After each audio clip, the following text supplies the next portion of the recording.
How to fix Discord black screen share. Today guys I will show you and teach you how to do this, how to fix this. Just watch this video till the end. So let's start.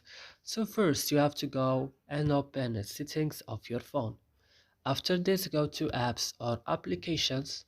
Here you will find all the applications that you have on your phone. So what you should do next, just open Discord when you found it. Wait.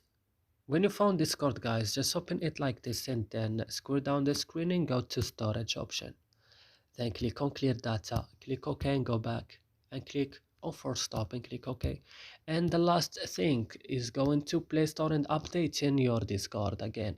And that's it. I hope this video is helpful for you. Don't forget to like, also subscribe in our channel. See you in another video.